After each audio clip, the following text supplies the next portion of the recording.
Tema 8, daerah tempat tinggalku. Subtema 1, lingkungan tempat tinggalku. Pembelajaran 2. Di manakah kamu tinggal? Apakah kamu mengenal lagu daerah di lingkungan tempat tinggalmu? Keluarga besarku berasal dari Papua. Di lingkungan tempat tinggalku ada beberapa lagu daerah yang terkenal. Aku, ayah, dan ibuku senang menyanyikan lagu daerah. Apa lagu daerah yang sering aku nyanyikan bersama keluargaku? Hari itu, Edo mendapat tugas untuk menyampaikan sebuah lagu daerah. Lagu itu akan dinyanyikan di depan teman-teman sekelasnya. Edo dan keluarganya berasal dari Papua. Edo teringat lagu daerah di lingkungan tempat tinggalnya di Papua. Edo akan menyanyikan lagu dari Papua yang berjudul Yamko Rambe Yamko.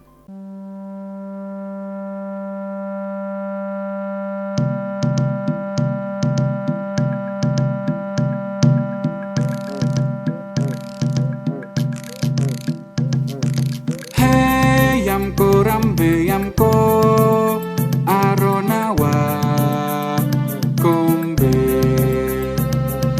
Hey Yamko Rambe Yamko Aronawa Kombe. Temino kibe kubano ko bombe ko yumano bungo awe ade. Temino kibe kubano ko bombe ko yumano bungo awe ade. Honke honke honke riro honke jombe jombe riro honke honke honke riro honke jombe jombe riro.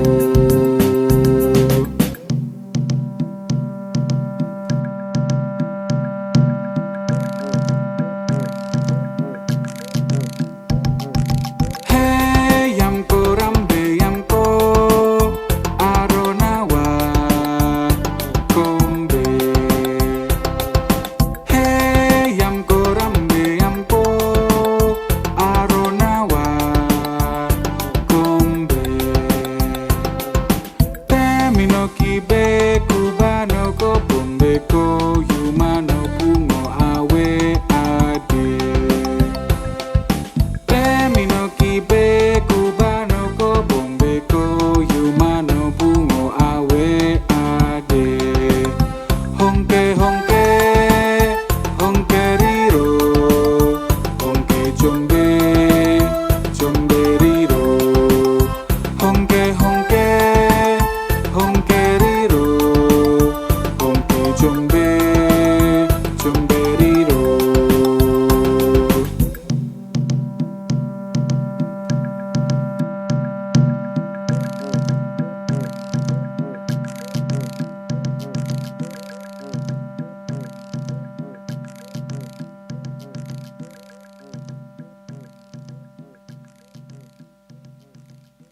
Edo berhasil menyanyikan lagu Yamko Rambe Yamko dengan baik.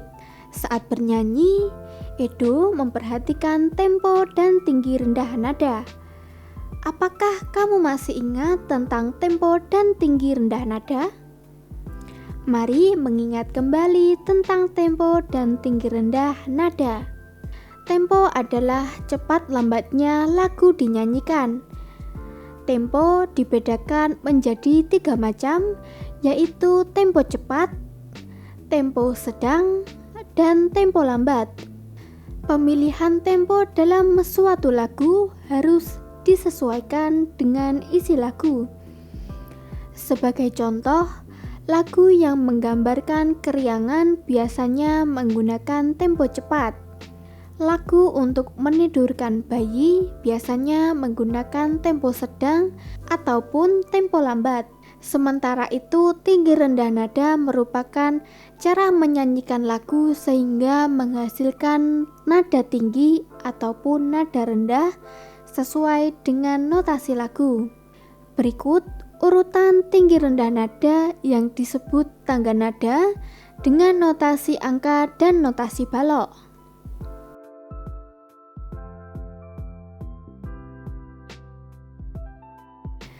Semakin ke kanan, nada semakin tinggi. Sebaliknya, semakin ke kiri, nada semakin rendah. Nada bertitik di bawah berarti nada rendah. Nada tidak bertitik berarti nada sedang, dan nada bertitik di atas berarti nada tinggi.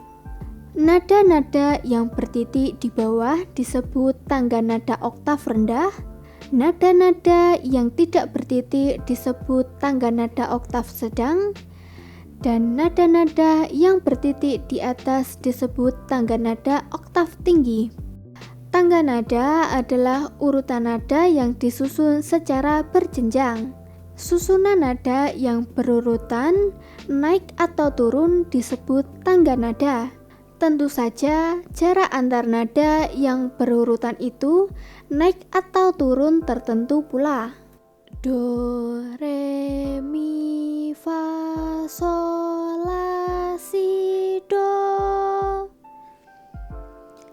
Bacalah cerita rakyat berikut.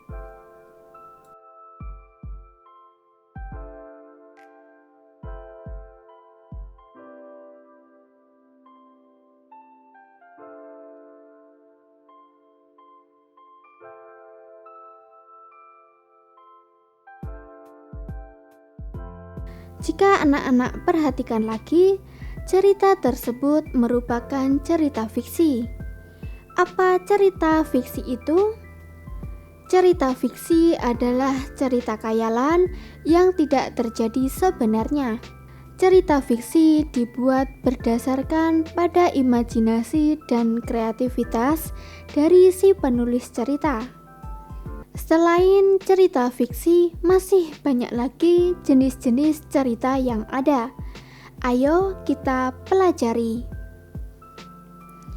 Yang pertama, ada cerita jenaka. Cerita jenaka merupakan bagian cerita rakyat yang berunsur jenaka atau lucu yang dapat membangkitkan tawa. Bahan ceritanya didasarkan pada kehidupan masyarakat sehari-hari. Alur ceritanya berpusat pada kelakuan pelaku. Contoh cerita jenaka yang berkembang dalam masyarakat Indonesia seperti Si Kebayan atau Kabayan Sunda, Lebay dari Malang Sumatera, dan Pak Banjir asal Jawa.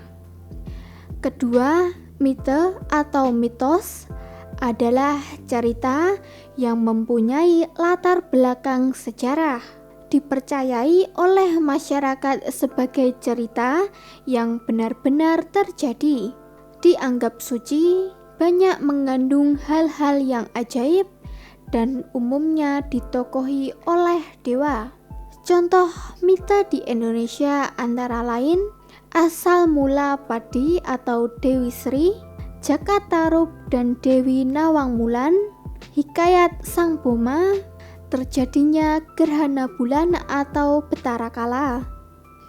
Yang ketiga yaitu cerita fabel. Cerita fabel adalah sebuah cerita atau dongeng yang menampilkan cerita tentang binatang sebagai tokoh utama. Dalam fabel, binatang ditampilkan sebagai tokoh utama. Selain itu, karakter-karakter yang diperankan oleh binatang memiliki karakter seperti manusia pada umumnya. Selanjutnya, legenda. Legenda merupakan karya sastra Indonesia yang dipercaya terjadi pada zaman dahulu dan melibatkan semua kejadian alam serta dipercaya hingga saat ini. Contoh legenda: 1. Legenda Danau Toba. 2. Legenda Gunung Tangkuban Perahu. 3. Legenda Danau Batur. 4. Legenda Danau Kelimutu. 5. Legenda Gunung Batok. 6. Legenda Batu Gantung. Keempat adalah saga. Saga merupakan cerita rakyat yang berdasar pada suatu peristiwa sejarah namun sudah dicampur dengan fantasi rakyat. Contoh dari saga ini adalah Ciung Wanara, Panji, Airlangga, Calon Arang, Semaradana, dan lain sebagainya. Kelima, cerpen. Cerpen merupakan cerita yang menurut wujud fisiknya berbentuk pendek yang habis dibaca dalam waktu sekitar 10 menit atau setengah jam. Jumlah katanya sekitar 500 hingga 5000 kata. Oleh karena itu, cerita pendek sering diungkapkan dengan cerita yang dapat dibaca dalam sekali duduk. Ada banyak sekali contoh cerpen, di antaranya cerpen yang berjudul Menganyam Kesabaran, Menanti Bangau Lewat, dan lain sebagainya. Dan yang terakhir ada cerita novel. Novel adalah karangan prosa panjang yang mengandung rangkaian cerita kehidupan seseorang dengan orang yang berada di sekelilingnya dengan menonjolkan watak dan sifat setiap pelaku dalam kisah yang diceritakan. Novel terdiri dari bab dan subbab tertentu sesuai dengan kisah ceritanya. Penulis novel disebut novelis. Dari cerita di atas, Kasuari dan Dara Mahkota memiliki sayap untuk terbang. Dengan terbang, mereka dapat menuju tempat tertentu. Demikian juga dengan manusia. Manusia seringkali menggunakan sarana transportasi seperti sepeda, sepeda motor, mobil, pesawat, dan kapal untuk menuju tempat tertentu. Simaklah cerita berikut ini dengan seksama.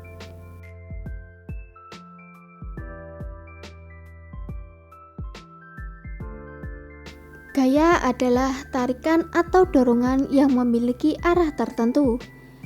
Gerak adalah perubahan posisi awal ke posisi akhir.